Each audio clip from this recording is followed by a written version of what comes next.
Okay. Good evening, everybody. Meeting Zoning Board of Adjustment called to order. Please read the call to order. With the Open Public Meetings Act, NJSA 10-10, and the regulations governing remote meetings, NJSC 539.1.5, I hereby announce that adequate notice and electronic notice of this meeting was provided. The notice dated January 14th, 2023, that was sent to the Asbury Park Press, Two River Times, posted on the bulletin board and on the main access door to Town Hall, filed in the clerk's office, and posted on the township's website, www.holmdeltownship.com. Roll call. Dr. Blumenthal? Here. Mr. Burkle? Here. Ms. Campus? Here. Ms. Gerhart? Here. Dr. Latif? Here. Mr. Luciani? Here. Mr. Afanatopoulos? Here. Mr. Giampolo? Mr. Giampolo is absent. Dr. Shah? Here. Okay, please stand for the Pledge of Allegiance and then remain standing to honor our departed military, police, and first responders. Pledge of Allegiance to the flag of the United States of America and to the republic for which it stands, one nation, under God, indivisible, with liberty and justice for all.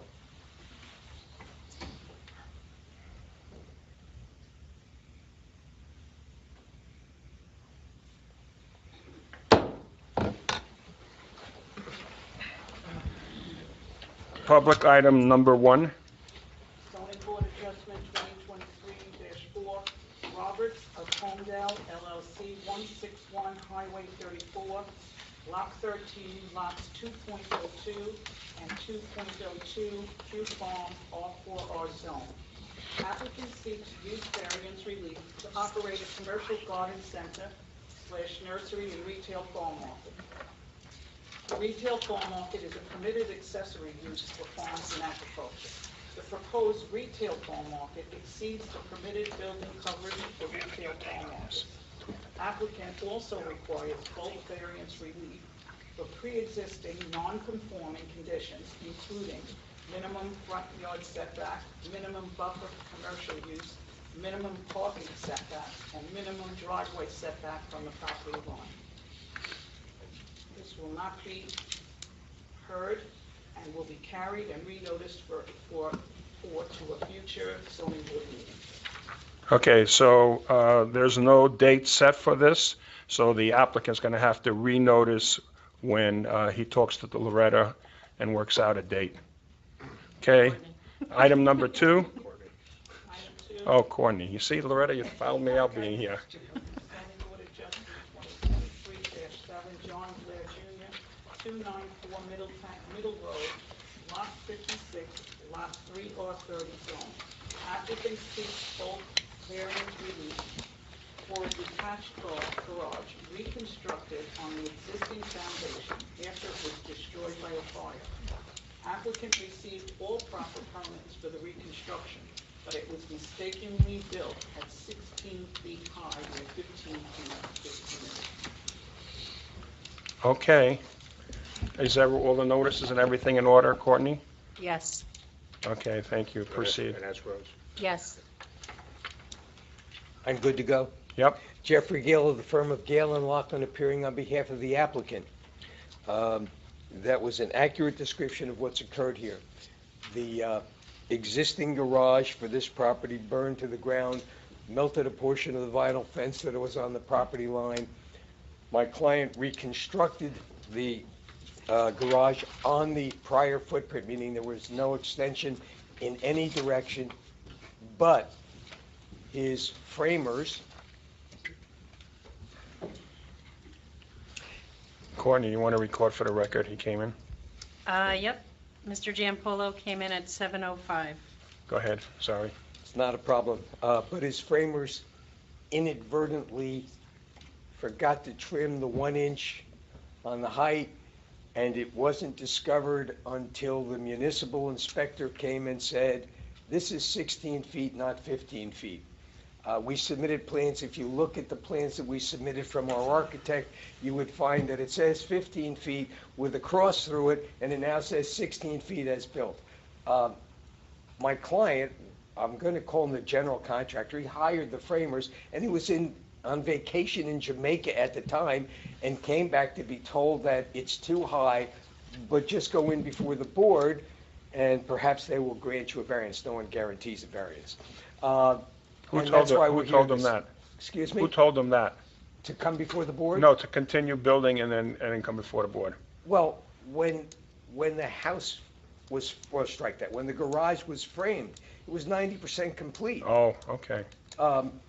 And he then, I think he finished a couple of strips of siding so that there wouldn't be any leakage. He didn't do any more work. Basically, he was to the point where everything would be done on the interior, and he hasn't done any of that. Because it's not wise to continue when you need a variance. And that's why we're here this evening. If I can have my client sworn? Sure. Raise your hand, you swear to tell the whole truth, nothing but the truth, so help you God? I do. Okay, Well, just- before you do that, will our professionals need to testify, so we Yeah, swear them we in gotta swear also? them, right, for all the meetings, all hearings tonight. Do you swear to tell the whole truth, nothing but the truth, so help you God? So for the record, our professionals have been sworn in for the evening. Just spell your full name for the record. Johnblair. Do you use junior, or is that? I do, Okay. Junior. Mr. Blair, we've had the opportunity to review together the Collier's engineering report dated May 10th, 2023. Within that report, the board's engineer describes this as property located at 294 Middle Road, Block 56, Lot 3, in a zone R30. And he says that the property has surrounding uses that include mostly residential. North of the property is a nursing home and rehabilitation center. East of the property are condominiums. South of the property is Alaco Park. And west of the property is a restaurant, bank, school, and the wheel shop at the intersection of Laurel and Middle. Is that an accurate description of your property? That's correct. Based on that description, you're predominantly surrounded by mixed uses, even though it's an R30 zone. Correct. At one point in time, your property contained an existing dwelling and a garage, freestanding garage. Correct. And subsequent thereto, you came before this board and requested permission to add an in-ground pool. Is that correct? Probably about 12, 13 years ago, yeah. And the board granted you permission for the in-ground pool. Is everything that's on the site today previously approved? Yes. Is everything that's on the site today developed with the appropriate building permits? Yes, it is. Is everything that's on the site today exactly where it was located before this fire? That's correct. The- The garage was built on the existing foundation, so, there was, it's the exact same footprint. So that we're not seeking any variances for sideline setbacks, front setbacks, any additional structures on the property. We're simply seeking to reconstruct that which was previously there. Correct. I draw your attention again to that May 10th engineering review letter, and it indicates that we should provide testimony on the proposed scope of improvement. Are you proposing anything other than rebuilding the existing garage on the prior footprint? No. And the only reason we're here today is because you inadvertently, not you personally, but your construction crew inadvertently built it 1 foot higher than it should have been. That's correct. And you provided them originally with architecturals that called for a 15-foot height. That's correct.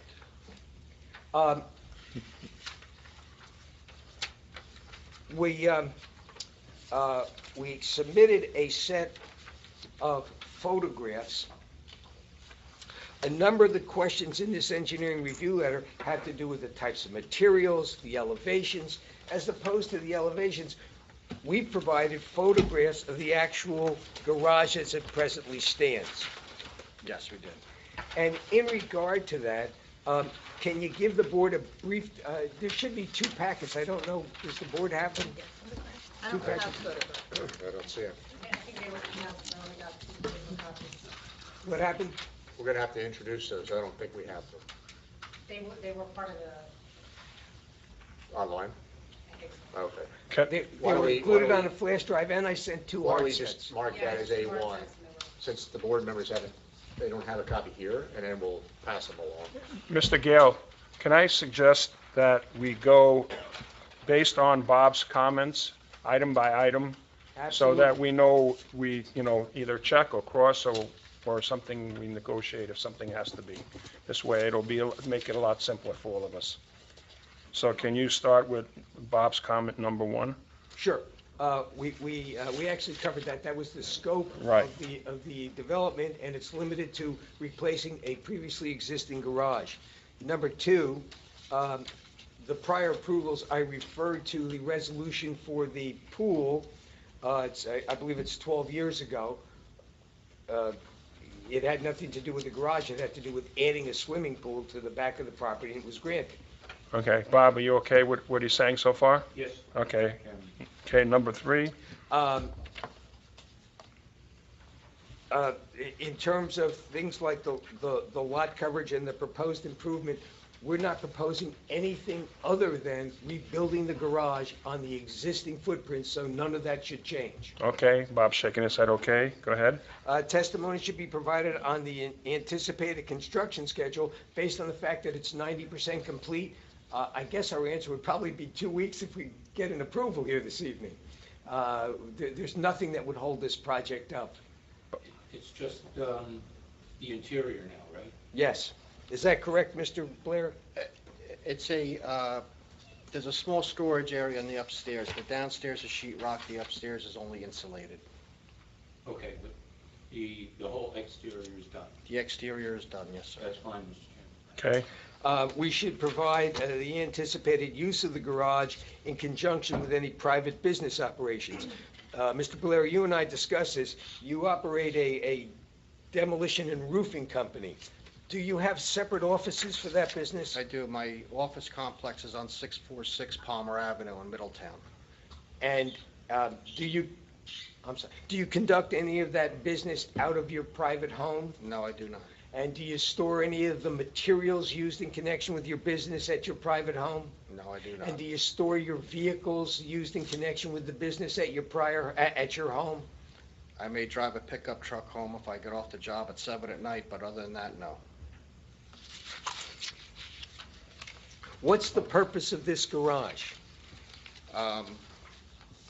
I do a lot of projects, restoring of cars, projects with my kids. I'm a single father with sole custody, so we have a lot of projects that we do in the garage.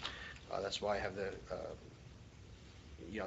for the storage and the heat in there, because we're hands-on family. We do a lot of projects.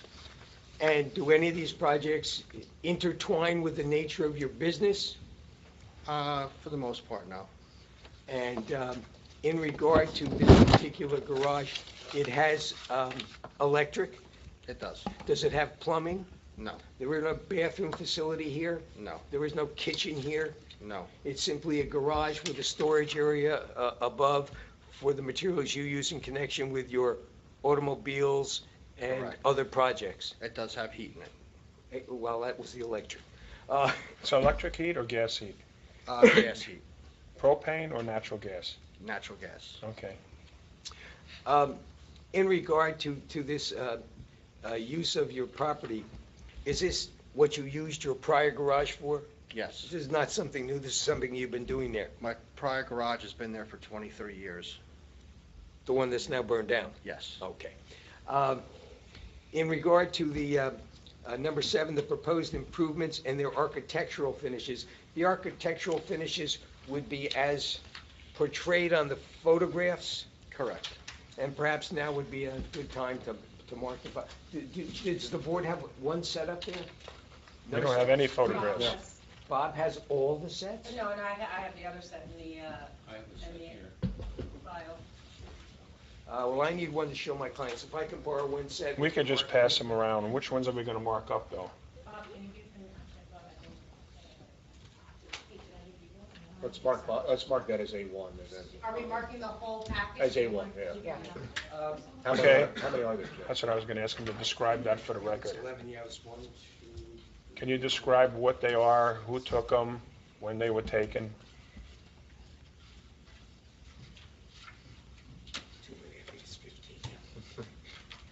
As we go along, I think it's Okay, 15. okay. So maybe we can start these, and we can pass them around as we go through the discussion.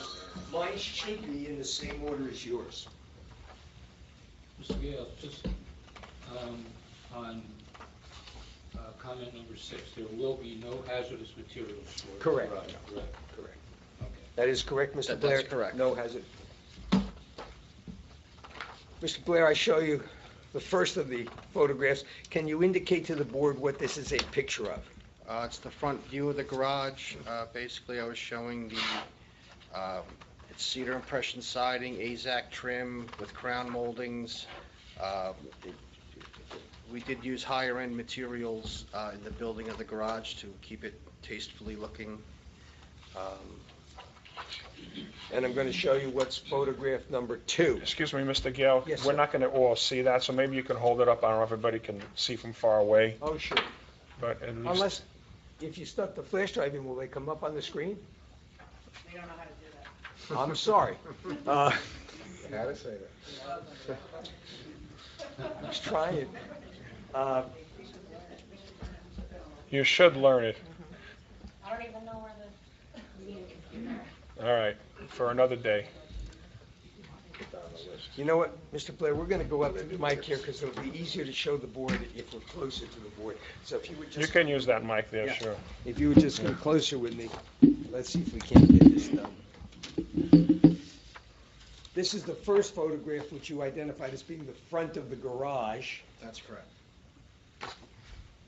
And if you notice, in the middle of the picture, there are some boards stacked up. What are they? That was boxes of siding. The back was still being done at that point. Okay. When were these pictures taken?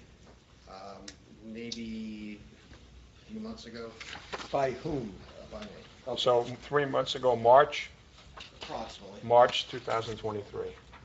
Would that be about the time you got the notice that? Yes. Okay, so in other words, once you got the notice that said this building's too high, you stopped and took photographs so that you'd have a record? Yes, the building inspector did allow me to finish the siding on the house. He told me that. Jeff, can I Sorry, on the just garage. interrupt you 1 second? So,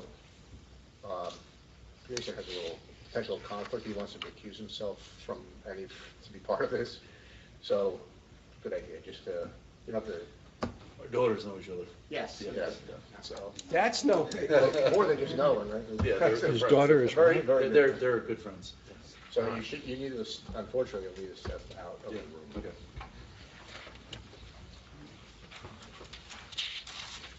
I don't know how I can go on. Yeah. Okay. You know. Photograph number 2, can you identify that for me, sir? Again, that's the front of the garage, just at a little bit of a different angle. So very similar to the first photograph we showed to the board. Correct. And this, A different angle of the garage. so this would be an angle, but it also shows where the entry door to the garage is because it's a little to the left of the driveway doors. Correct. Any problem with that access? And then as we come around the building, That's showing the side of the garage also. so now we pick up the access door and we start to come around the side of the building. This would be that far side of the building? That's this left side also. So as we come around past the entry door and we go down the side of the building, that's in fact the building as it currently exists. Correct. It's completely finished. And what does this photograph represent? The left side and the rear. So as we continue around the building, we come to the rear of the building, the rear of the building, which again is completely finished.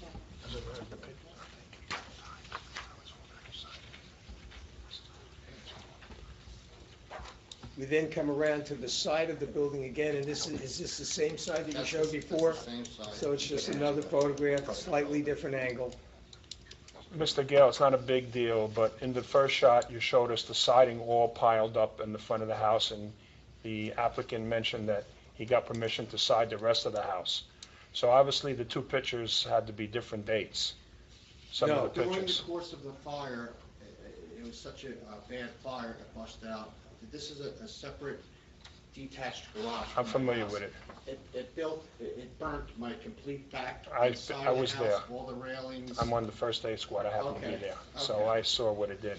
But anyway, so that was this- really for your house, the side? No, I think this is the answer. This is the portion that was not Oh, only one completed. wall on the side? One wall on one side was not Okay. completed. So we'll keep the date as March 2023 that all the photos were taken. And you can see the pile of substantial siding was not great. We only had to do the one missing side at the time. Part of an application always is showing the extent to which the new structure is accentuates or is consistent with the existing. So this photograph is, of course, the existing house with a significantly improved garage. And the thing that, beauty's in the eye of the beholders, it sort of fits from appearance-wise. And if you could just indicate what this is. Again, I was just showing the garage in accordance with the house, where it stands on the property. So the coloring and the trim work and everything is basically consistent between the garage, but again, for the mistake of the 1 foot, we wouldn't be here today. Correct. Same? Yes, showing the front of the house with the garage.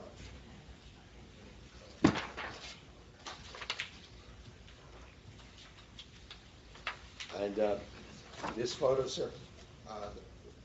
The same, showing the garage with the house, how the siding matches, and it's all. Also shows one of your kids on their bike trying to make use of the garage, even though it's not yet finished. That was intentional on your part. This is the garage itself as you would enter the garage. Correct. And this would be the interior of the garage, Of the unfinished upstairs. Where it hasn't been Okay, the sheetrock. first floor is presumably all concrete. Say it again? The first floor is presumably all concrete. First floor is concrete. Yeah, just that it's the upper area where it's plywood. Correct. And this is just a follow-up picture of the upstairs showing no work has been done, waiting for an approval. I think that those probably best demonstrate what's happened out at the site.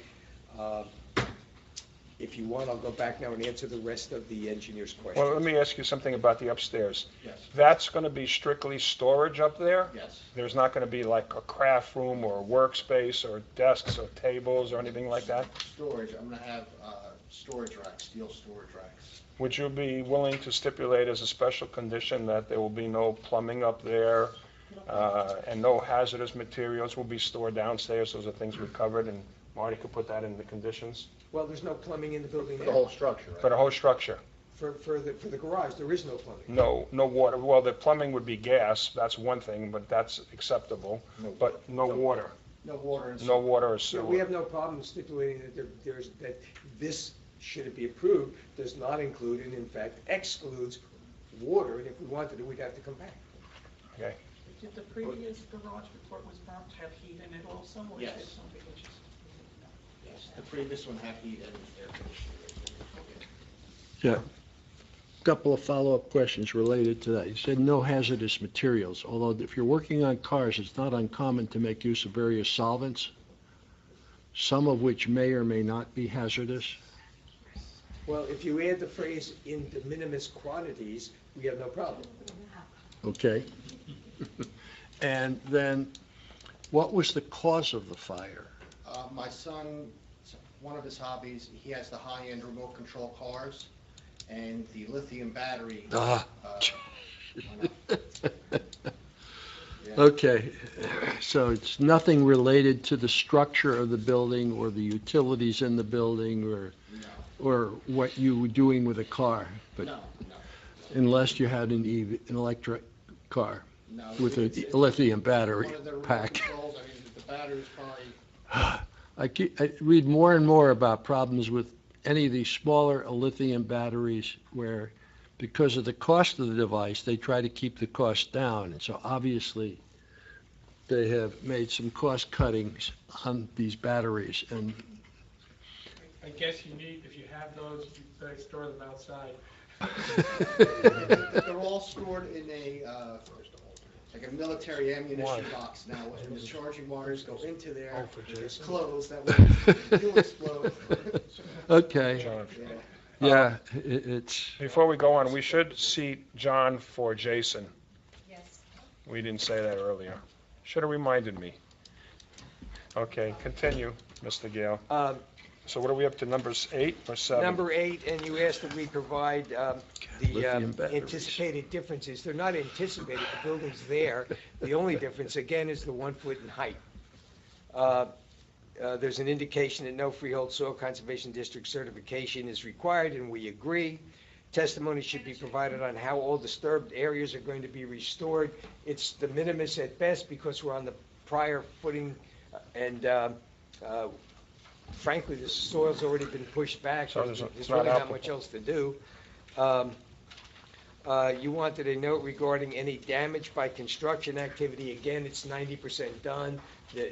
That's just not applicable based on the current condition of the project. Bob, you're okay, because you're not nodding yes. Okay. Plan should be revised to include elevations. We don't think that's necessary since we provided you with photographs of the actual structure, and we ask that that be waived. I agree. Okay, waive. Okay. Testimony should be provided on the garage gutters. Mr. Blair, what were the prior gutters? What are the present gutters? Where do the gutters drain? The existing and previous gutters are 6-inch half-round gutters. It's more of a decorative gutter. And they drain, 2 of them drain off the back wall towards the back of the property, and 2 of them drain off the front wall going towards the back of the property. The back of the property, there's a creek which is 50 feet is the setback, which it's all in accordance when it was built 23 years ago. And the water flows back towards the creek. Has there ever been a ponding issue No. based on the prior garage? Never, Is there any reason to anticipate there would be one now? no. So you haven't changed the way that the original garage's roof leaders? No, Just no, storage. they're all coming off the garage Same way. the same exact way. Thank you. That's fine. It's requested that we provide testimony on the construction materials. I believe that was done by Mr. Blair during the review of the photographs. We Bob? should- Good? Okay. Go ahead.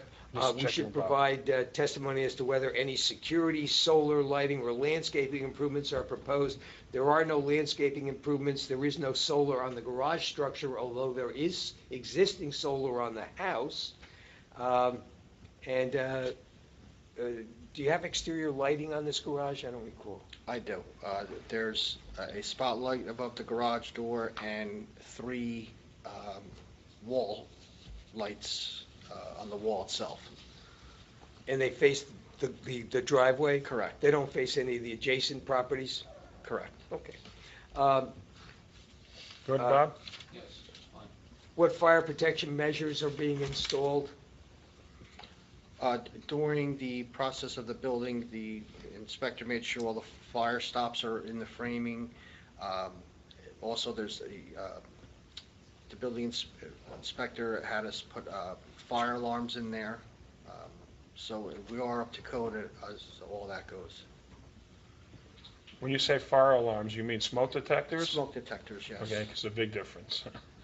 Okay, smoke detectors. Uh, Is that okay, Bob? Yeah, carbon monoxide? Yeah, yes, yes. Okay, yes. Testimony should be provided regarding the brook behind the dwelling and whether the property contains or is near any environmentally sensitive areas. You indicated that you acknowledge that there's a stream to the rear and that there's a buffer area of 50 feet, and in no way did this construction invade that area. No, we built off the same footprint foundation. If approved, once the construction is complete, the applicant will be required to provide an as-built plan of the improvements to ensure that it was built in accordance with the approved plan. I think your architect gave me Yes. he gave us an as-built. Correct. Once it's truly finished, we have no problem bringing one over to the You township. good, Bob? Yeah. Okay, 2 left.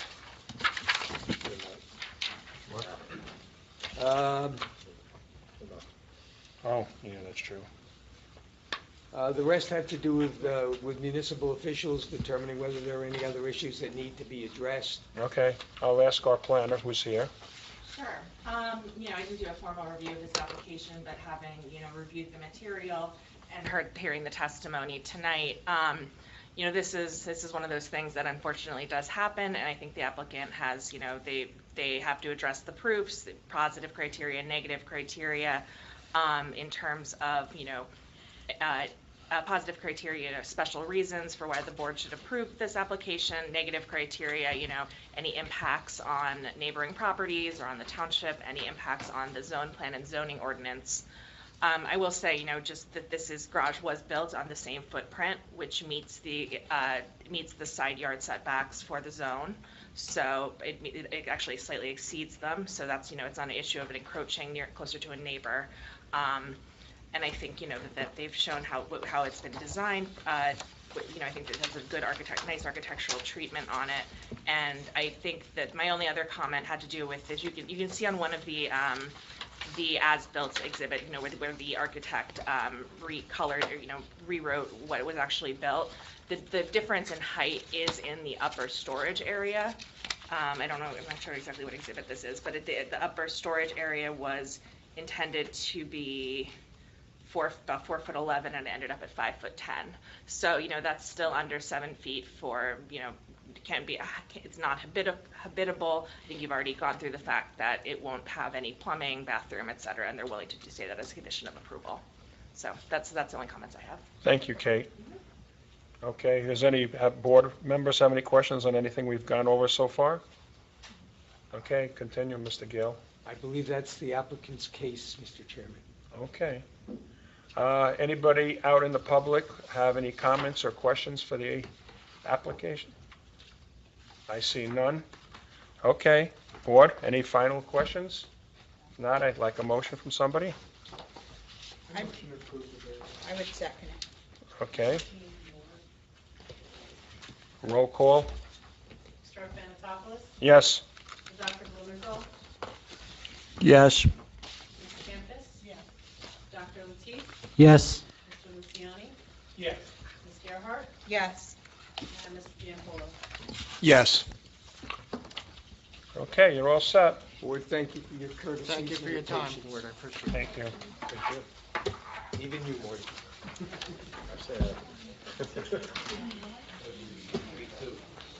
Item number 4. No, 3. Yeah, 4. Oh. What I happened? don't know why it's out of order, but it says 4 on the sheet. Sorry. It's okay, well, I call it 4 because 3 it is 4. disappeared. We just saved some time. We need to get Jason back, too. You know what I mean. Well, he'll probably figure it since they're leaving. No, you could read it. Zoning Board Adjustment 2023-6, Patricia's of Holmdel, 2128-2136,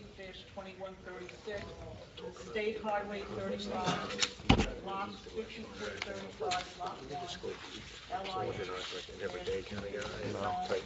Applicant seeks relief for a condition of a prior approval to construct a pergola over the existing patio area, a proposed cooler box on concrete pad, and a pre-manufactured storage shed for grease containers.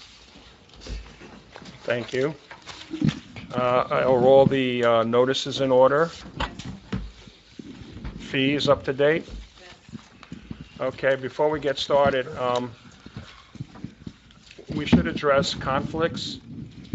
Because it's Patricia's, many of us probably eat there. Many of us may know the owner. I personally do both. So I wanted to disclose that. I don't know if that's a conflict or not, but I wanted to put it on the record, and I don't know if anybody else is similar to what I just said. Yeah, I'm assuming a lot of people have, but the mere fact you eat there is not in and of itself a conflict, or knowing the owners.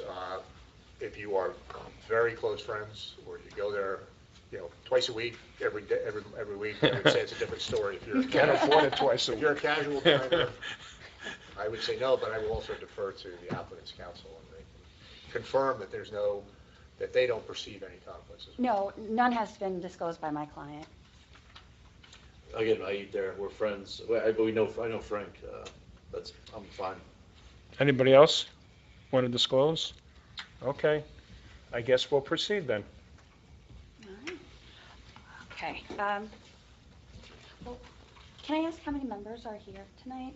Whether or not there's sufficient enough to Yeah, we vote? have Full board. Full board? Okay.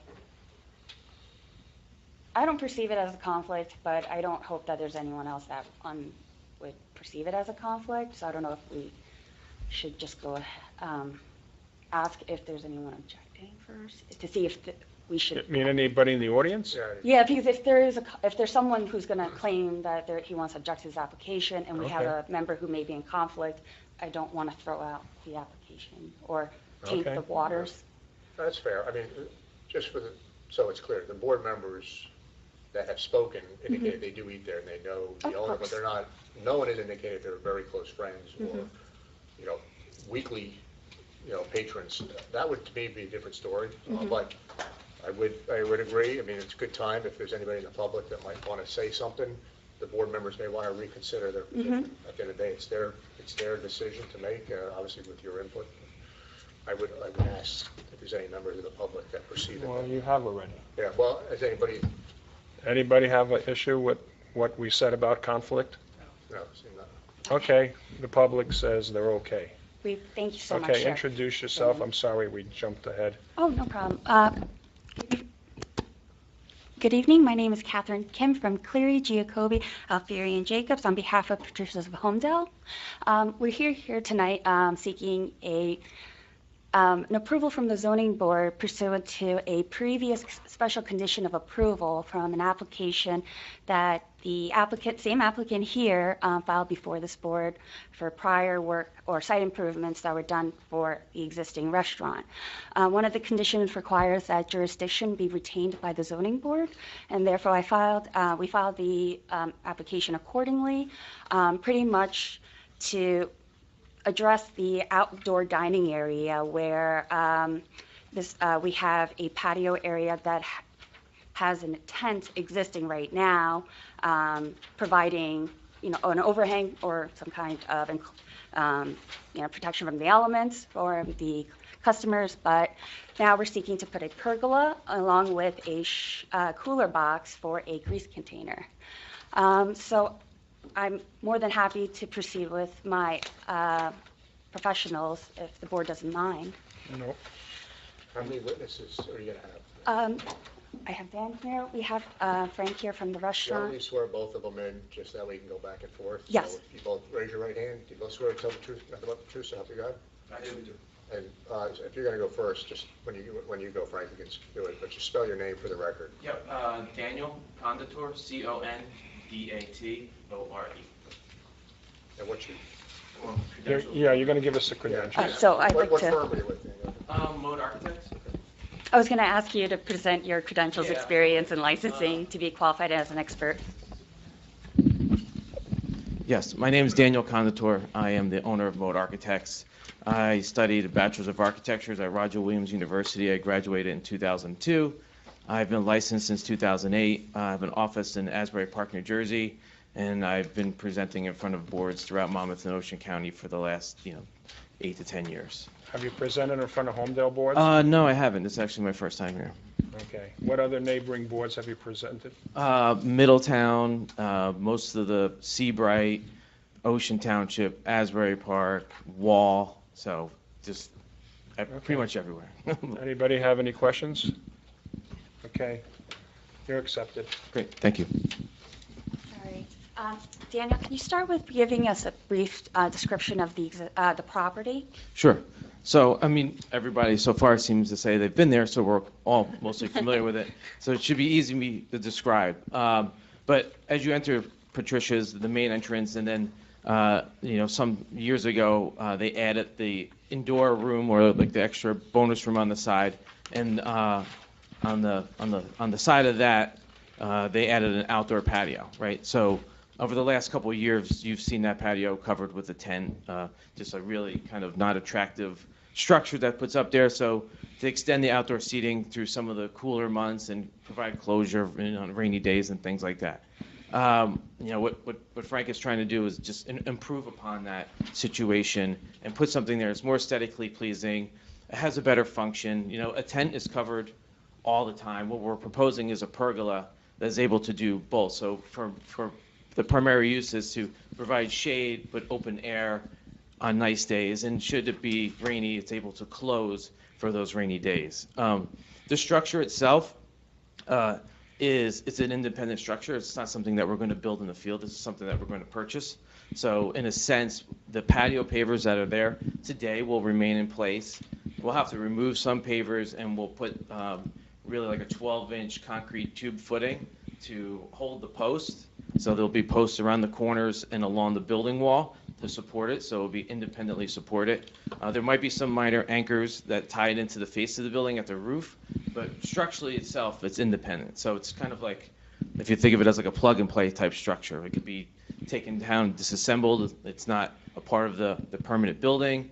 You know, it's there, it comes in and gets put in place. So I just got a quick question. Sure. So if, let's say, Patricia's at Holmdel was to relocate to another location, would we be able to remove it? yes, absolutely. Okay.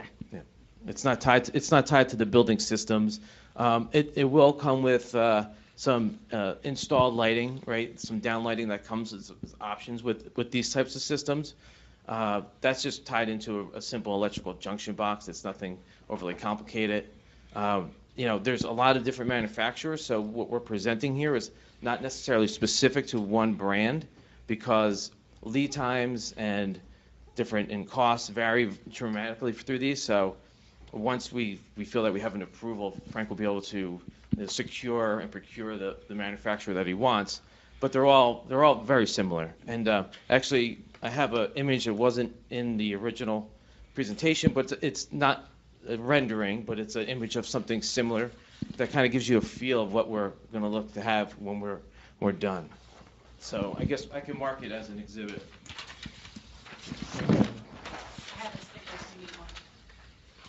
I could write right on there, that's fine. A1, I would assume. Yes.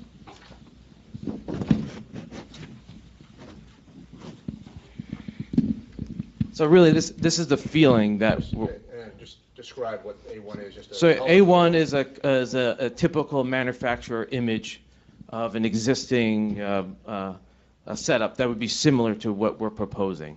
So we have the pavers system that exists, and then we have this louver type system. There's different options. You can install fans and things like that.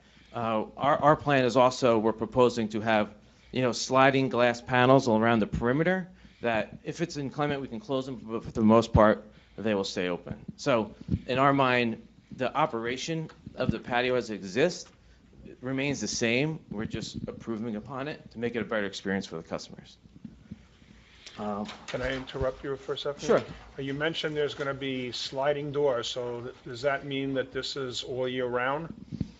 It's not fully conditioned or heated, right? Well, it could be heated like the heaters, the Propane temporary, heaters. that you bring, but it's not tied into the mechanical systems, the HVAC systems. It's not insulated, right? So there's no insulation in the roof structure. There's insulation in the wall. So it's like a 3-season type situation. Okay. Okay, I'll go back to the site plan. The other component, as far as just more of an operational need, is an additional cooler storage.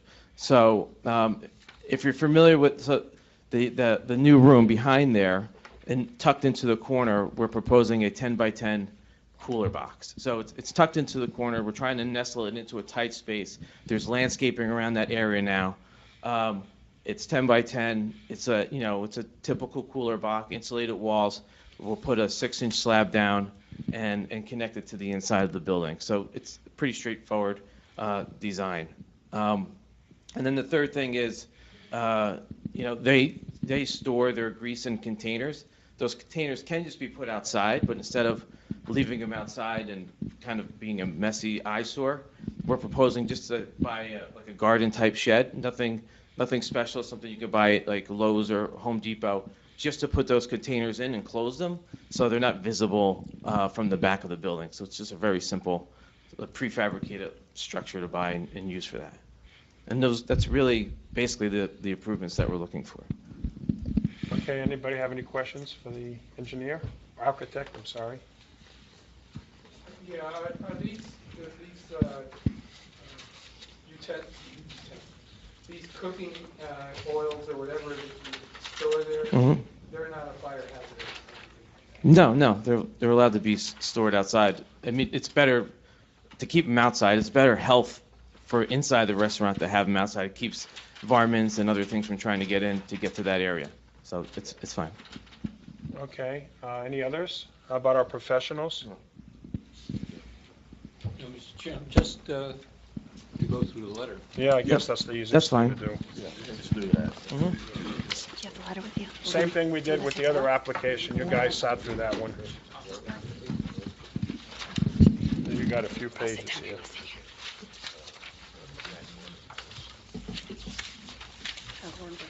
Oh, got 21.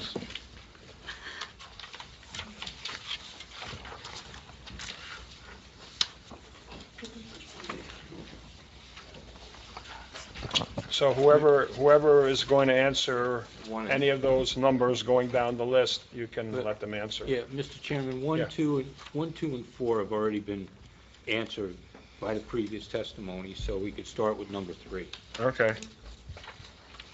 Yeah, I think I could speak to that for Frank if he objects. He can correct me, but the amount of employees and the people at the operation are not going to change. It's the same operational space, same operational staff. So there's no increase in employees and there's no increase in patrons. Even though you're adding seating? There's seating that exists there today. There's a patio that is used with the tent as part of their outdoor seating arrangement. But now you can use it longer during the year. He would operate it just the same as the tent. So the tent is used all year round, and he has like some space heaters in there, and the sidewalls come down. So it'd be no different than that.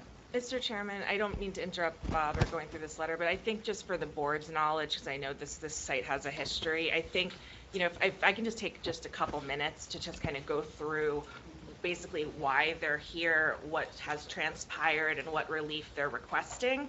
As you may, I'm sorry, my letter was a little late, but it was, I tried to go through all of this. So Okay. basically, in 2002, under the previous shopping center owners and the previous restaurant, I think it was Attilio's then.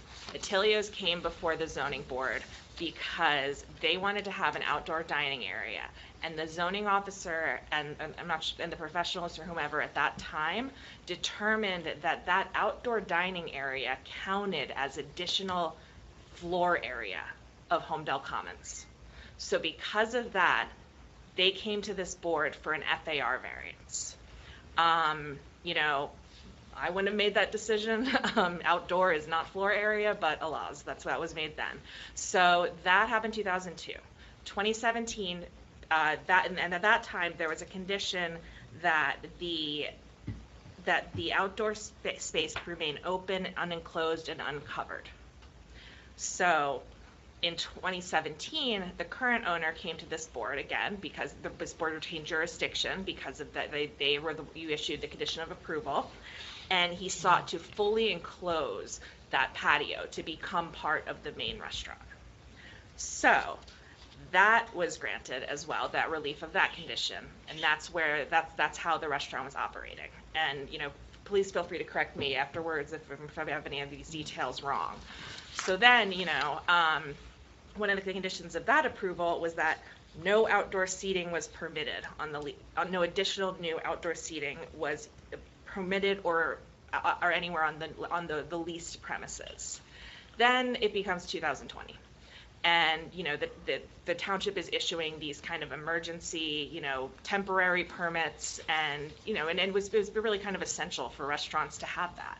So, I'm not sure if it was superseded it, it was probably just overlooked, trying to keep businesses open and, no one's checking the resolution. So, so an outdoor dining area is established. And then later on, at the end of 2020, the township did establish permanent formal regulations for outdoor dining facilities, which is not something that the township had before. So So that's why, so basically this has been operating for a couple years outdoors, and now they're seeking to really formalize that by seeking the relief of the condition, because technically they're still not allowed to have outdoor patio seating at this restaurant. So, you know, a couple things of note is that because of the way that the new outdoor dining ordinance was written, that there's no question that this does not, that any outdoor dining would not contribute to any floor area, so no further D variance is required. So that's no longer an issue.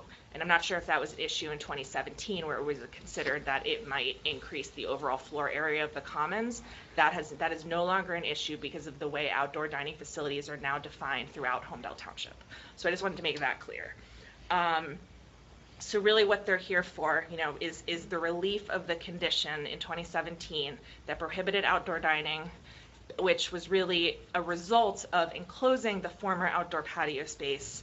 And so, you know, they're here, and as I have it, my letter that we can go through later, is really, you know, kind of have to show how conditions have changed, et cetera. And the pergola and the cooler and everything, you know, they're here for that because they have to come here for the relief.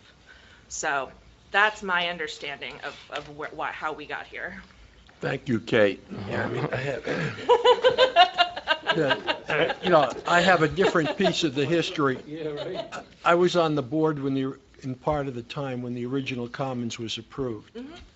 And I know there was certainly extensive discussion. We want to have certain outdoor public space and don't want to have the businesses intruding on it. So this, certainly the earlier hearings addressed some of those questions. Mm-hmm. And as to how we got from where it originally was to where we are today, and that this is consistent with the pandemic modified rules with regard to indoor and outdoor seating and how it affects the overall FAR and all of that kind of stuff. So that's definitely helpful, and thank you for that. Sure, no problem. Just looking at the prior resolution, which didn't give all of that history, but did indicate that there had been some things done without permits, such as a storage cupboard and with electric in it or something of that sort. Were all of those subsequent conditions met? I cannot speak to that, but the fact that they were permitted to enclose that patio would lead me to believe that yes, that they were, because that was a pretty substantial addition. Yes, so that I would assume that was properly permitted, and they would have had to meet all their conditions. Okay, because that gets at credibility, so to speak. Sure. And so with that, I will go back to Bob. I just wanted to. Oh, sorry, Gene. Yes. You talked about the initial outdoor, is this a second outdoor thing, or is this the same one? This is the same, or when you say initial, do you mean in 2002? Well, no, what I'm saying is, you said that there was a enclosing of an outdoor patio? That's now part of the restaurant interior. Okay, so that is part of the FAR. But with a permanent roof or with a tent? Permanent, that's Yeah, permanent roof. it's a part of the, Yes, it's a part of the it's restaurant fully now. You wouldn't even know it was ever a patio in the past. That's what was approved in 2017. Okay. And that because in 2012, 2002, when they counted the patio as floor area, that was already in the floor area when they covered it up. So that's why no new FAR variance was needed then, and no new FAR variance is needed now. So yes, so this is an outdoor dining area that is adjacent to that piece, but it is not that piece. But yes. Mm-hmm. Okay, so back in 2017, I was the chairman when he came at that time, and I know that we were concerned about how much of the open space area, which Ralph referred to, was going to be used.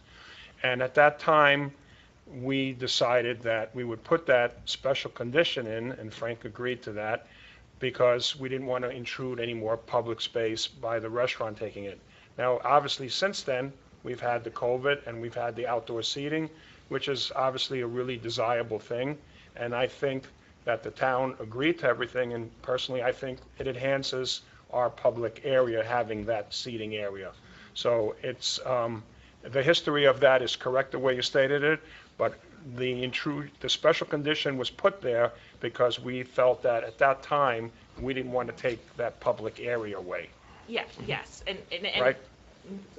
Yeah, and I would also add, that the township, they were issuing the special permits in the summer of 2020, but the reason, and I was involved slightly with the ordinance that was put in place, and it was really because the township saw how much people liked it. Yeah. And how outdoor seating, outdoor dining can really become part of public spaces. And in this way, there's certain regulations on it. It has to meet ADA, it has to get permits every year, things of that nature. So, it really, the township, by adopting that ordinance, there's much stricter regulations on it now than there would have been in 2017. Right. Yeah, a related point.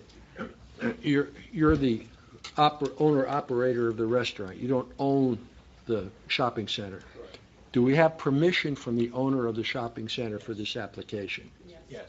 Because without that, There's a letter that was submitted, from what I understand. Yes. Who has it? You have it, Courtney? It was sent, yeah. So you want to read the letter, just for the record? It was sent. It's just an owner's affidavit of authorization and consent signed by Stephanie Caulfield. And that was done after she reviewed the plans that are in front of the okay, board because right this now. presumably impacts the overall usage of the lands of the shopping center. So the landlord is accepting the plan? Okay, all right. I think that covers a lot of little things. Go ahead. Yeah. Where are we up to now? What number? Number 6. So, okay, we're gonna go 4, 5, 7. So construction is really, I guess, dependent on the time frame of getting the material and the manufacturing of it. I think if it falls into the fall or towards the holiday season, it'll probably be pushed till after the holiday season. If we can get it quicker and get it in before the holiday season, we would. Would you agree with that? So those are our two options. So So, within 6 months, basically. yeah, plus or minus, yeah. Okay. Rarely minus these days. 7? Hopefully. 7? 7's fine. The 7 is okay? Doesn't need to be a condition. Well, Yeah, 7's max. 8?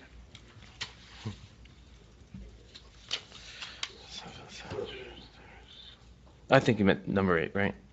Yeah, what is, the second one was the construction, the ongoing open restaurants and adjacent commercial uses within the town of Holmdel. I mean, what we're doing wouldn't impact any of the adjacent retail spaces or our own operation, so there'd be no impact there. That was number 7. Could you, how would the construction take place? Would it be happening in the front of the restaurant? No, I mean, everything would be accessed from the rear where we receive goods, so we wouldn't have any work vans or construction equipment in the public areas in the front where the sidewalks are or the public parking is. Okay, thank you. That was Okay, 8. That was 8. That was 8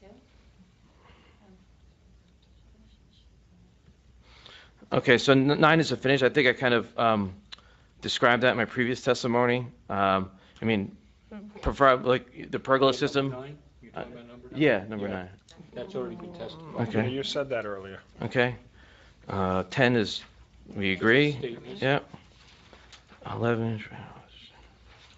11 Oh, isn't a 11, we would just restore all the existing landscaping in the property, because we'll have to remove some bushes and then put some shrubbery back and probably improve the buffering. So it would all go back to you? Yes. The original or better? Yes. I was gonna say, to number 8, I think is probably common sense, but for protecting pedestrians, there's some kind of fencing that pedestrians don't wander over under. Yeah, we could put a temporary fence around the area. Fencing, whatever. That's fine. 12?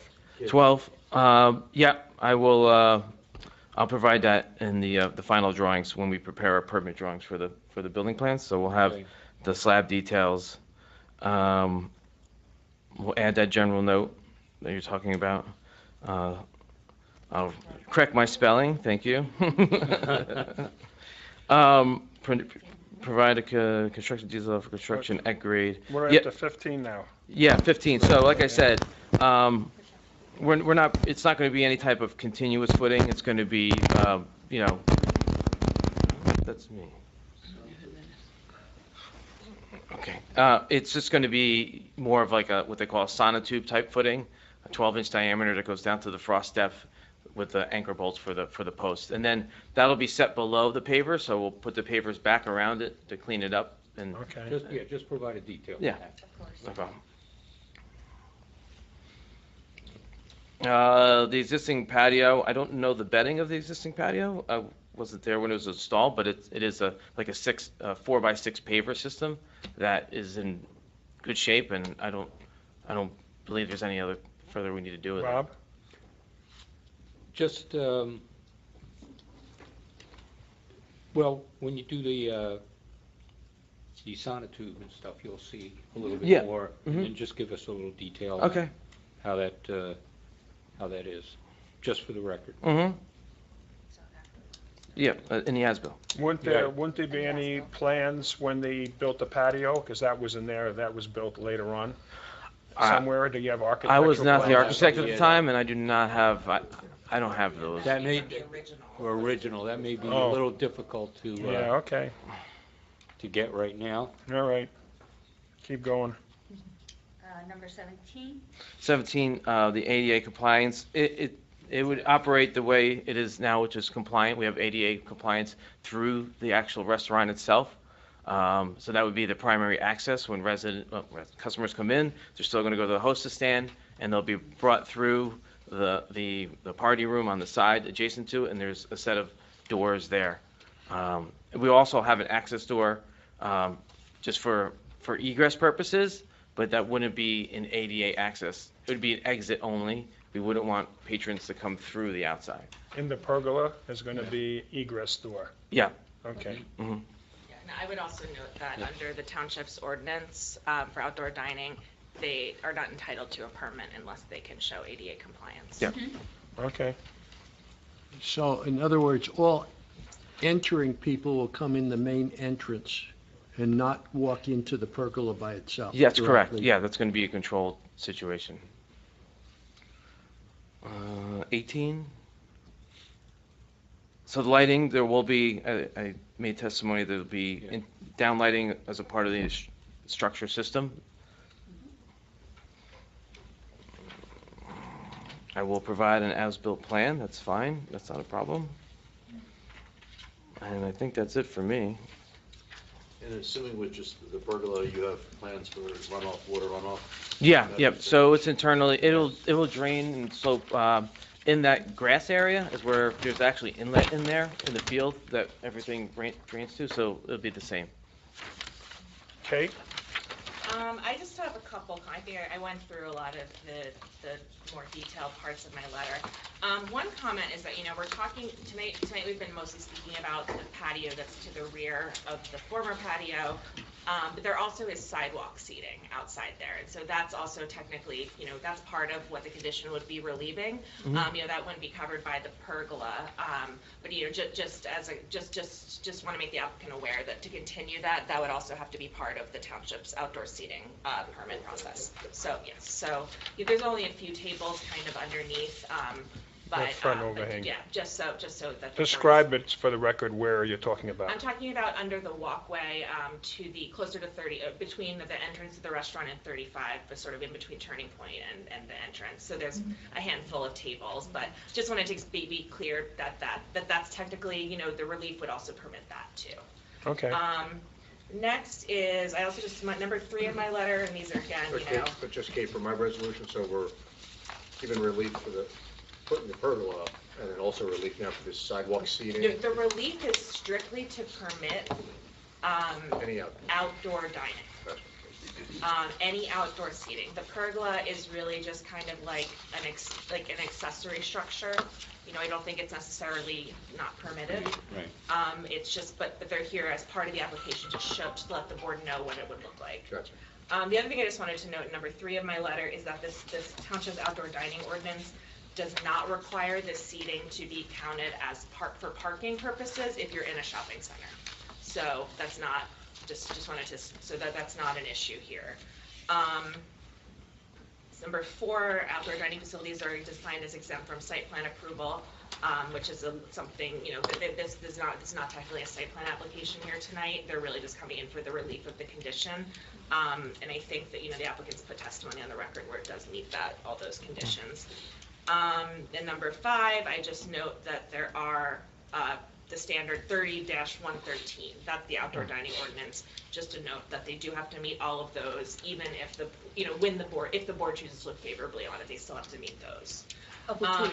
Yes. Yep. And then number 6, scope of all improvements on the site. So, because basically, so I was just out on the site earlier. I've been there before, but tonight I just took a second look at it. So there's a temporary cooler. Is that the area where the new cooler is going to go? Yeah, there's a temporary, what's it, Frank? No, it's not a cooler, it's the trailer. Yeah, there's a trailer and there's a storage facility. Mhm. Okay, I wasn't sure exactly Yeah. what it was. Right, Okay, that would so, be removed. but so that Yeah. will be removed and the cooler will go in that Yes, place? that's correct. And will the cooler, would it just, I don't think this came up, but just I thought about it.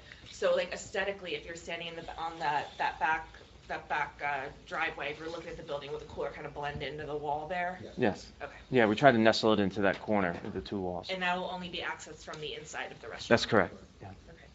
That's all I have.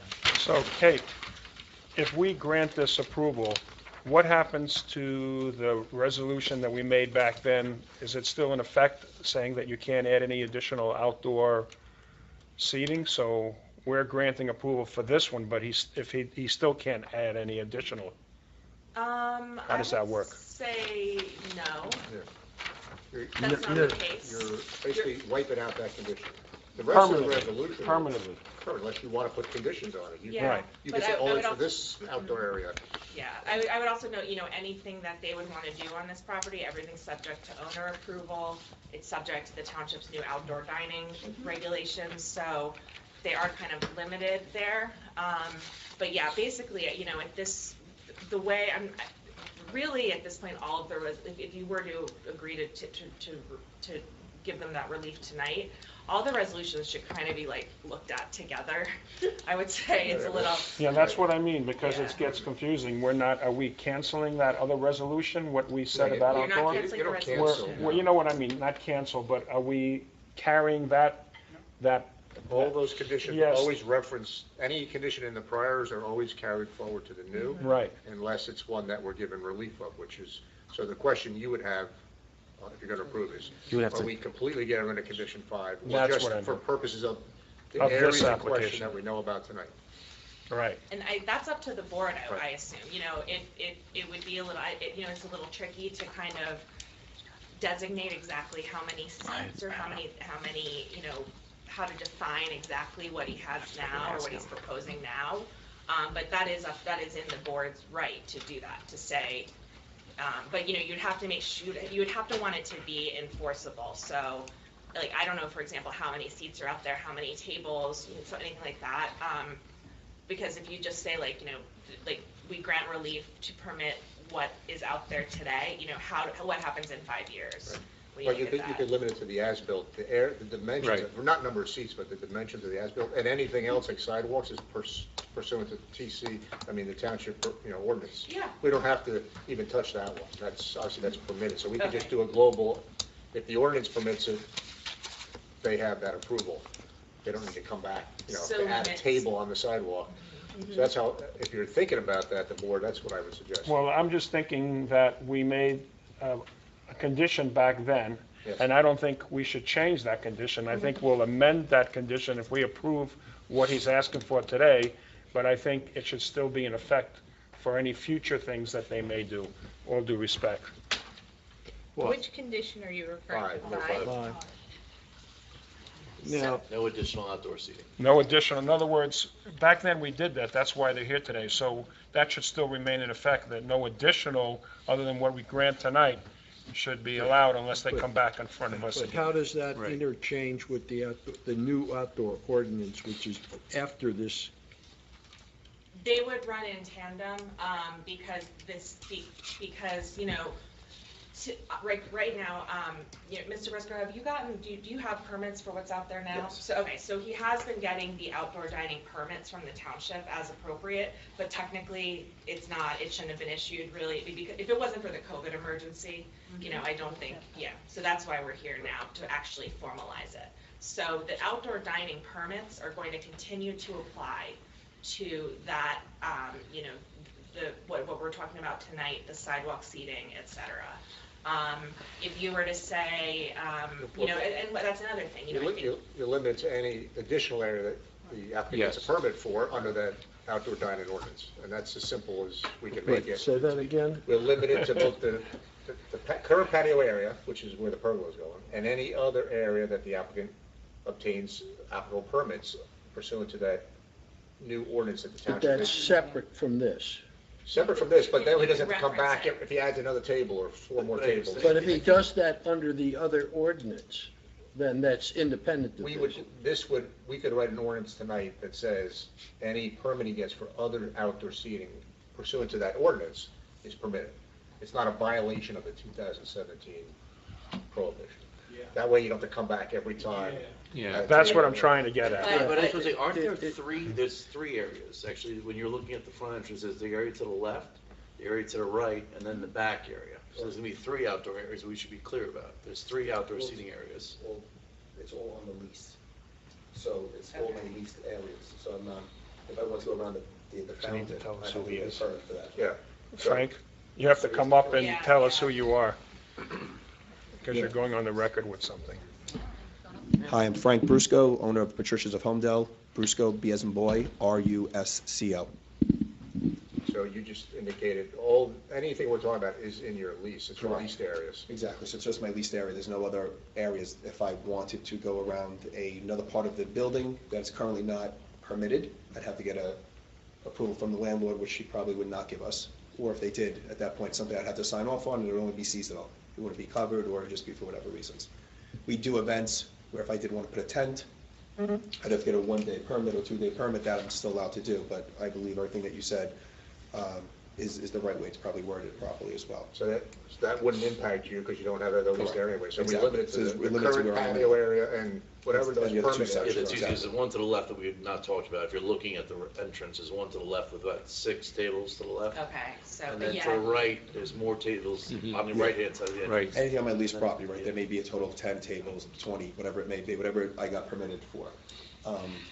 And that's all, yeah. so that's something we could, Marty, maybe when we write the resolution, we could pull that permit and see what, this year's, what they were permitted for this year. Right, I mean, we could just even limit it to, I mean, obviously it's subject to the permit, so if he's violating the permit, then he's violating the ordinance. I don't know, one long table, that's right, Alright. just limit to what the permit. Yeah. So in other words, you don't have, in addition to what we're talking about here, any more leased property from the landlord currently that has nothing on it? Correct, yes, exactly, or that can be enclosed, the way we're doing this one right now, exactly. Otherwise, they want a piece of the action. Everybody has to. Well, thank you, guys, thank you. Okay. All right, where are we now? Okay, are you finished? Yeah, I'm finished. Just the only thing in my letter, that they don't have to put on typical positive, negative criteria for Okay. this. Really, there's just, there's some court cases that really just say, show a proper showing of changed circumstances, good cause warranting a rent amendment, or if the enforcement of restrictions would frustrate an appropriate purpose of their approval. And, I think, I guess I put off the testimony, but I think the changes with the COVID and the township's new regulations of outdoor dining, I think, in my opinion, do represent a changed circumstance. Thank you. It is regulated. Okay, questions from the board? As part of the 2/7/2017 approval, condition 6 was that the proposed bump out for a gelato station has been withdrawn. Is that space that you would have put a gelato station now part of what you're doing now? Not at all, that was in the front of the restaurant, we just squashed that whole concept altogether. So it's a totally different? Yes. Okay. Any other questions from board members? Okay, open it up to the public. Any public have any questions or comments for the applicant? I see none. Close public portion. Okay, anything else? Yeah, Has the applicant finished their testimony? Yes, we have concluded our presentation tonight here for. Okay. Okay, anything else from the board? Anything else from our professionals? I have a question for Cater Box. So Okay. the storage, the box or that shed, does that require any other kind of relief, or that's just, they're just telling us that for informational purposes? Accessory uses. Yeah, right. Okay. The only thing I would just ask, and this is, when we get to, for both the final design of the pergola, the shed, et cetera, just subject to township approval, the final design. You want an as-built? Or just- Yes, oh, yeah. That's Well, part at of the that, end- that they agreed to, but you're talking Right. about the box and the shed. we Well, want- just saying, because you don't know exactly what the pergola is, we'd just like to see Well, it. yeah, so you just know. Of course. Just provide a plan that Yeah. can Yeah. be signed by the board, Mhm. by myself and the board chairman Yeah. and You want that secretary. as part of resolution compliance, or? Yes. Okay. Part of, yes. Yeah, that's fine. Once we know we can move forward, we can get a manufacturer and they can give us the proper shop drawings for it, because they're gonna engineer the whole system, and then we can submit that. Because also, Right. because also, I know it's not gonna be major, and we don't need a full lighting plan, but I know you said it does include some lights, and, Yeah. we just Well, want to take a just, look at that. notes to cover that. Absolutely. Of course, supplement the file. And then that way it'll give the township construction department and any other department comfort that Right. this is what's going to be built. They'll know what to look for. They'll know what to look for. Thank you, professionals. Marty, anything else? So when you gave your testimony of all those items, some of them required some submissions back to Bob. I assume you agree with all those conditions to submit, so I don't have to list separate conditions? Yep, in the that's correct. resolution? That's not a problem. Okay. Before we go further, do you want to go through any special conditions that Yep. you took? So let's make sure we're okay with Besides everything. everything on Bob's letter that required a resubmission that they've agreed to, but we also had to put the temporary fencing up, Right. to remove the trailer, and to submit the design of the shed, the box, and the pergola for professionals' approval as part of resolution compliance. Okay, I have a question. go ahead. Has the applicant or the board addressed the May 23rd, 2023 letter from the Holmdel Environmental Commission? I don't know what that You were is. not sent a copy? Because we all got a We copy. received it by email on May 23rd. I never, but it's not part of our agenda tonight, that's why. John had to pull it up on his phone. May 23rd, you'll receive it by May 23rd, 2023 by email. Oh, well, Why don't you just read it Somebody for read the it record there? for the I record. can read it. Can you read it for the record, please? Sure. You want me to read it? What, they want me to read it? No, let the attorney read it. Well, good. You okay with it? I mean, that's why we They want you do to read it for the record. I didn't see it. Oh, You want her to read it, or you want to read Yeah, no, somebody could read into the record, it doesn't matter. it? Just read it for the record. Of course, okay, so I could read it in if you want. To the zoning board members of the professionals from the Holmdel Environmental Commission regarding the petitions of Holmdel, dated May 23rd, 2023. This letter states, at the Environmental Commission meeting of the May 10th, the HEC reviewed the plans for the reference application. The HEC has concerns about negative environmental impacts from potential leaking from the grease container and the cooler box and their impact on the surrounding soils and the groundwater. We would like confirmation that the concrete pad and storage shed are large enough and strong enough that there would be no leaking of contaminants into the ground. Love, Loretta. No, I'm just kidding. From our perspective, the shed itself is being used for that very reason, is we want to protect the environment and enclose them in the structure. So if it rains, they're not getting wet and there's no disbursement of the grease. There really is nothing in the cooler box itself that would leak, really. It's just a cooler box. It's an insulated panel, so I don't see any issues with that at all. Okay.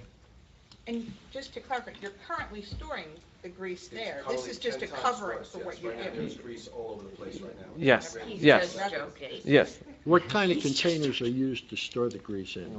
They're like CO2 tanks. They're like a 4-foot CO2 tank that gets pumped directly from inside the restaurant into this, and they come there, they just take out the old oil, and they go ahead with it. Right now, where every restaurant manually has to bring buckets of old oil dump it into a container, stuff is literally everywhere.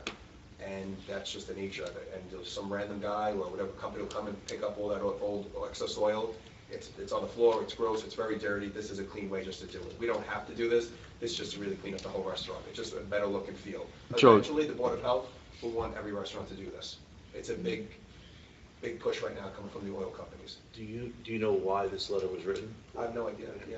No, they review all plans. So- Maybe they just knew that this was coming to. And they don't come here to provide No, testimony? every Yeah. plan gets reviewed. review Every application gets reviewed by them.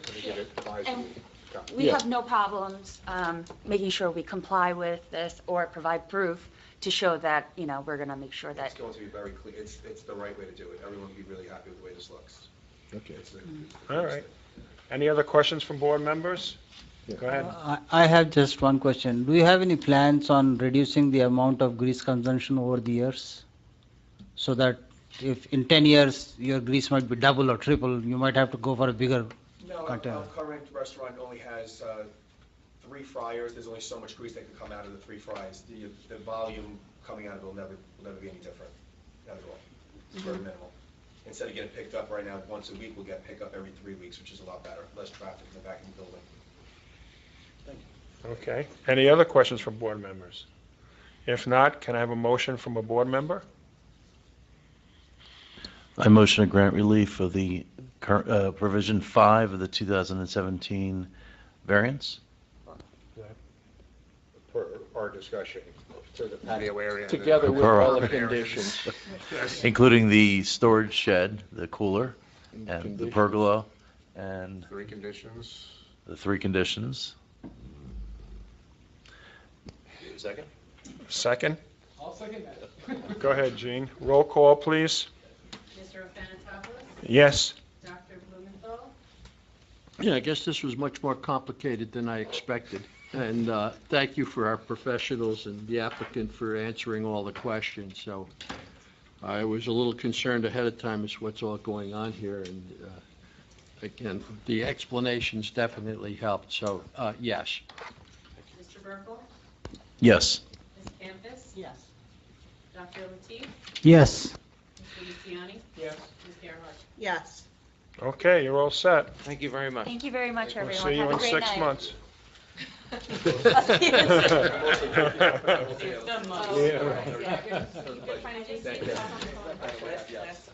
No, we'll go outside and just sit outside. The restaurant business has The problem is changed. I have not seen everyone at that restaurant. We want to be able to hear the application. We'll have our Christmas party there. Come on in, now you're allowed to, I think. That was the old days, we used to do that. See the one exhibit that Can you you do that when you used to do that? Or the whole town? No, the different professionals, each board would take out the whole board for a Christmas board. So why are you taking us out? They stopped that because of all the Jason, bullshit. all planning and zoning board applications go to the environmental commission for review. I routinely, Okay. Loretta sets the agenda up so that One more. planning and comes first and then zoning, and I recuse myself from all the zoning board ones. Okay, we have one more item on the agenda. Memorializing resolution, item 5, zoning board adjustment 2023-2, Bay Shore Medical Center, 727 North Deer Street, lot 36, lots 24, 35.01, 36, 37, 38.01, and 38.02. Applicant granted amended preliminary and final major site plan approval to create a means of egress on Bay Shore Drive, add a driveway in the rear of the hospital campus, add parallel parking spaces on the hospital side of Bay Shore Drive, add blinking crosswalk, walk, and stop signs, add an additional crosswalk at the front of the hospital, add speed bumps, add 2 additional signs on the emergency room facade, along with lighting improvements for exceeding maximum lot coverage for proposed lot 16.05 and exceeding maximum lot coverage for proposed lot 21. That last line is a typo. The lot coverage. That was from another application. Yeah. No, it's okay. No, it's there. I just wanted to, yeah. Okay, there's a lot of things that we have to talk about, and I'm going to let Bob go ahead with this resolution, talk about some of the points that we left. I don't know if everybody remembers, but there were a lot of items that we left up to the engineer to resolve. So I think that we should let Bob go over some of those things before we go Just, forward. Bob, before you jump in, so obviously the resolution prepared, it was submitted to our professionals as well as the applicants. So Bob will give his 2 cents, as was indicated. Most of the conditions are submittals back to the board professional to review and approve, whatever they are. But Bob, while you're doing that, really touch on the one that the applicant had an issue with the first one, just that we were mandatorily going to go back to rumble strips as opposed to just have Bob review the speed bumps and whatever he determines would be the outcome. And so the applicant's counsel is here. I would just note for the record. Oh, he is? If any questions are here. But Bob, if you want to just. So how does that work? Does he come up here and? Oh, if there's questions, but. What, back there off the record or on the record? If we need him, he'll come up. But I just Okay. wanted to point out to the board, he's here. Okay. If we have any questions of him. Come up now, just over there. Just come up so you're here. Bob, did you? Yeah, I don't know if what- that helps you. I think no, he's the attorney. Yeah, there had been during the testimony and the application that, the rumble strips were there for traffic calming or traffic safety. But then subsequently, the chief of the first aid squad had some concerns with the rumble strips and any traffic tables or speed bumps or things of that nature that would affect the patients that are in the ambulances. So I had a conversation with the engineer, and I don't have an issue with those traffic calming devices being eliminated in the roadways where the ambulances have to drive.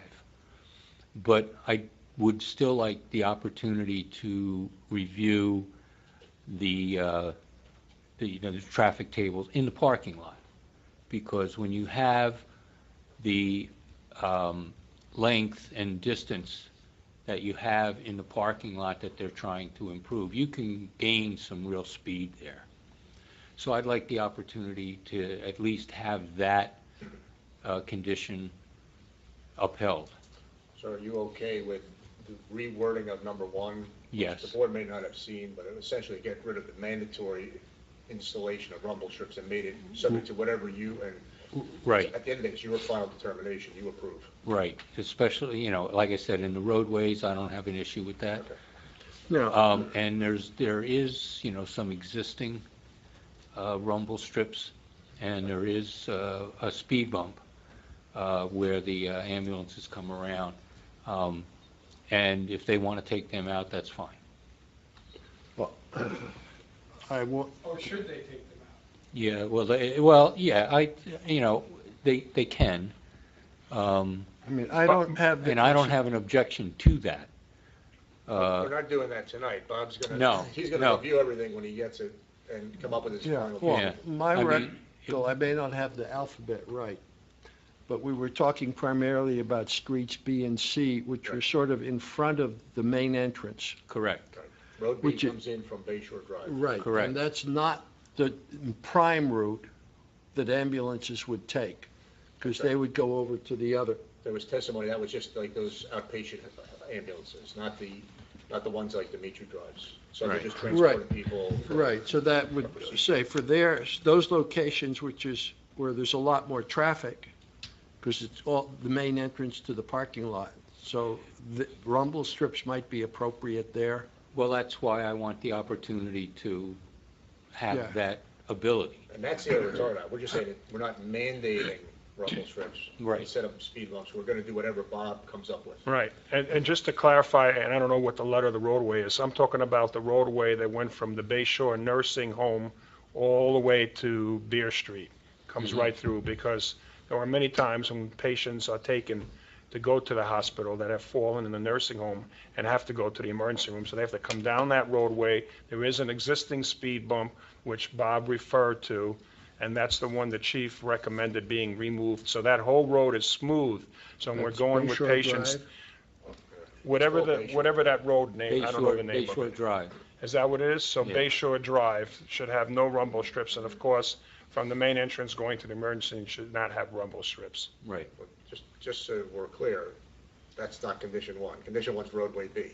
Right. Now, as long as we're all clear, we can make it roadway B, or any speed bump will be, if the council's okay, will be just reviewed by Bob and your engineer, and Yeah, whatever's agreed to on the whole campus. Yeah, the applicant would be okay with that. Right? You understand the reasoning behind it? Yeah, I was present at the I'm kind prior of hearing. surprised, and I even said it at the meeting, that they even had them in there to begin with. Yeah. For that reason. Okay, anything else you want to go over on the resolution, Bob? Well, the other things were, like number 2, we've been discussing, they have a preliminary location. I haven't seen it yet because they don't want to submit any plans till this resolution is adopted. Makes sense. So, number 3, 4, Just jump down, Bob, to the last one. I will add that Bob asked, because he had subsequent conversation with the applicant's engineer after a meeting. Well, he wasn't here at the meeting, but we did get a condition about the EV parking spaces. Yes. And that was, and the applicant's council agreed to that, so that helps Bob to, to review those too. Right, they do want to put the EV parking spaces in. It's just now that, because the new regulations are very gray. Right. They're not, they just said you have to have them, and then you have to have an ADA station or a parking spot for the EV vehicles. So Why do we need to have, to charge up EV vehicles at a place like a hospital? Employees. Visitors. Okay. And sometimes visitors that are allowed to stay most of the day, things of that nature. But, and again, it's so gray that we're going to determine the appropriate amount and the location of them. And they've agreed to that. Now, did you say there's a new state regulation? Oh, yeah. So the state, is this for all commercial buildings? Shopping all new centers, sites, everything? Yes, all new site plans, everything. Okay. Yep. It's been in effect for about 2 years now. Okay. But nobody's really enforcing it till now. Because I don't remember did we address it with any other application that we had? Yeah. You Yes. did? I think the self-storage is putting in an EV. Oh, Yes. okay. I can't remember. Yeah, we've generally been Okay, trying to. all right. Yes. Okay, go ahead, Bob. What So, else? but all the other special conditions, they've agreed to, like the signs. Let's see here.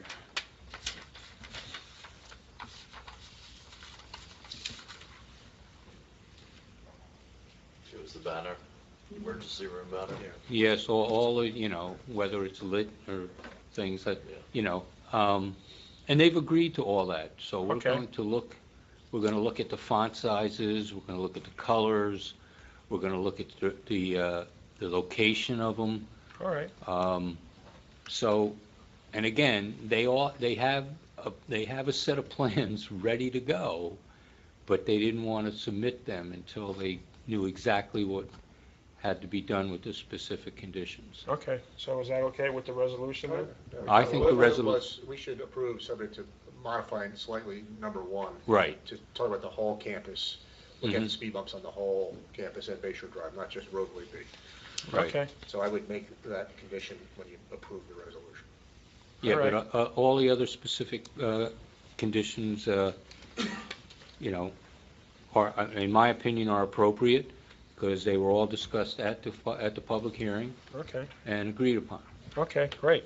Kate, do you have anything to add? I do not. I think that that's very thorough. Okay. All the conditions were how I remember. Yeah, I mean, Thank you. And this is a very complex location with all that's going on in the entire complex. And so there was an awful lot of nits and gnats, and I guess that's why the resolution is one of the longer resolutions you've put together. and also signage, because, you know, there's so many different ones, and we wanted to make Right. sure they took certain ones down, and we put New ones up, and it's really, you know, just so next time they come in, it will be that much easier for us 'Cause- to know what's. No, there'll be another complexity. Well, you know, Maybe tiny bit. and again, in my opinion, the new signage, the way it's supposed, you know, proposed, will help The traffic. the traffic, but the way that, you know, the people come in that are following the ambulances and things of that nature. Yeah, I mean, the overall objective is trying to make it easier for everybody. Well, yeah, more user-friendly, is what I Okay. call it. Yes. Thank you, everybody. A lot of work, and it's finally at the end. So can I have a motion from somebody to approve the resolution With that one, I'll approve the resolution. with that one change. with the change? One change. Second, Ralph. Roll call? Mr. Anastasopoulos? Yes. Dr. Blumenthal? Yes. Mr. Burkle? Yes. Ms. Campus? Yes.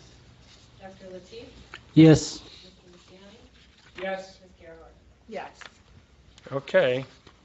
Last item on the agenda, number 6. Thanks. Have a good night. Thank you. Good night. Thank you. Zoning Board Annual Report 2022, Draft 1. So we just gave you the last page with the recommendations. Everyone should have a copy of that.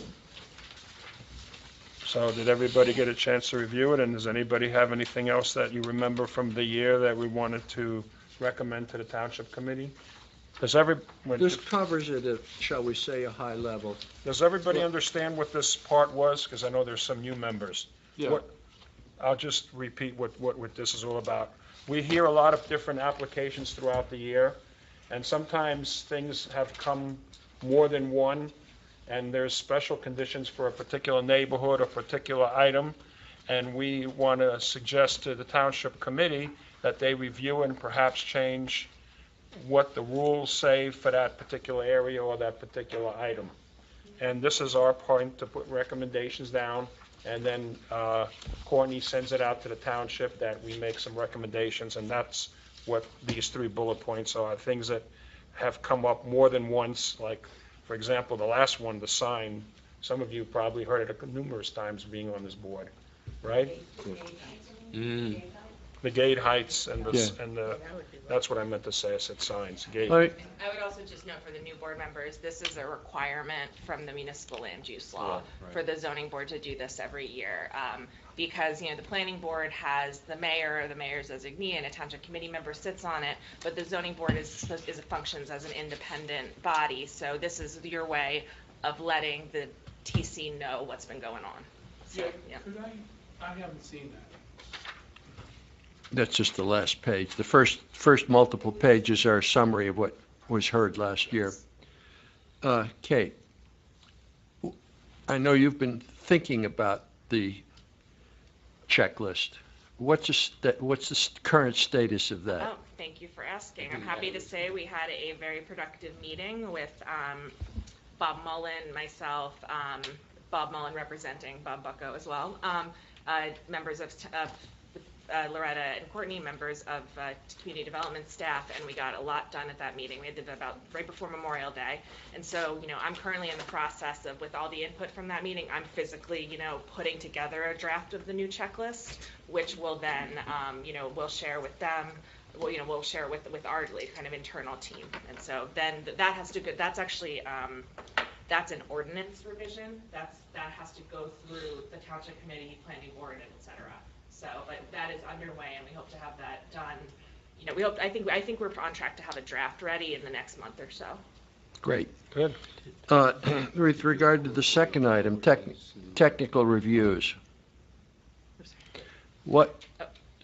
That has different legal status, and for planning and zoning, and what's the current status of that? As to whether we is it even possible to do anything like this? So there's different interpretations of that.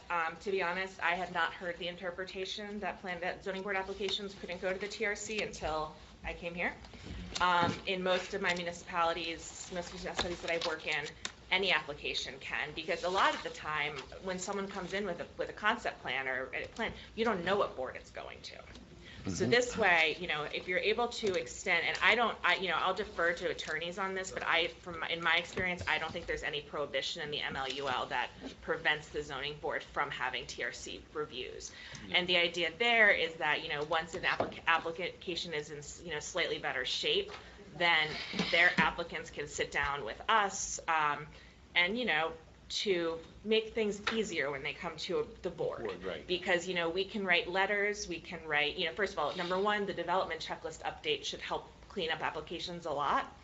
But, we write letters and the applicant doesn't have to do anything, For example, I think, those of us who were on the board last year will remember one application last summer that was not very organized. So the idea is that, they can clean up as much as they can with us, so the eventual letters are shorter, and that the board doesn't have to deal with the highly technical issues. Right, and you just have to deal with, the variances. And the physical Basically, site and the plan. physical site plan. It's conceivably, too many years of working with Bonnie, that she's the one that had said you can't do it. That is, Ralph, that is exactly right. I have a This is on the TRC for record. a use variance Watch in it. another town tomorrow. But yeah, so that I think is, Because there's also, even for planning board, I believe, there's been evolving legal opinion on who can sit on it and who can say what. All right, let's finish what we're doing here so we can close the meeting. Anything else? No. Does anybody else have any comments? So we need a motion and a second. I'll move that we approve this. Second. Oh. Francine, okay, roll call. Mr. Panagopoulos? Yes. Dr. Blumenthal? Yes. Mr. Burke? Yes. Ms. Campus? Yes. Dr. Latif? Yes. Mr. Luciani? Yes. Ms. Garrett? Yes. Professional reports. Kate, you have anything?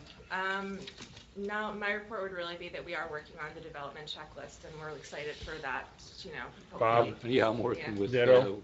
yeah. You're not working on it? I know. Okay, anything to report on anything? And we're, well, I was just gonna say, and we're updating the fee schedule as well. You're updating what? The fee schedule, For escrow and. yeah, I mean, Yeah. And the 20, application- yeah, that's Applications themselves. right. Just to make Okay. everything more user-friendly, especially for this board when it comes to residents. Right. But for all applicants. Plus, $25 doesn't really go very far. Inflation, yeah. Okay, great. But I did have one last thing. We don't have anything on for the June 21st agenda, and nothing will be able to be, by the time, they won't be able to notice it. All right, so put out a notice of cancellation, of meeting cancellation. So nobody show up here on the 21st. Well, what do you see anything coming for July? I don't, there will be stuff for July, but we just don't, for now, No, yeah.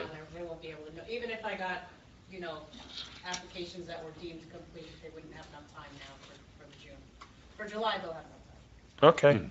Okay, so that'll get canceled. We're officially canceled then? Yeah, Okay. I'll send out Okay. a what I cancellation. normally do when I cancel, but I just wanted to let everyone know, so. And then Thank there's you, no Courtney. meeting Thank you. the first Thank you. Wednesday in Right. June. Right, our next meeting would be July 19th. Yes. So we've got a long time till the next meeting, so go on your vacation. All right, can I have a motion to adjourn? I move to adjourn. Lori, and seconded?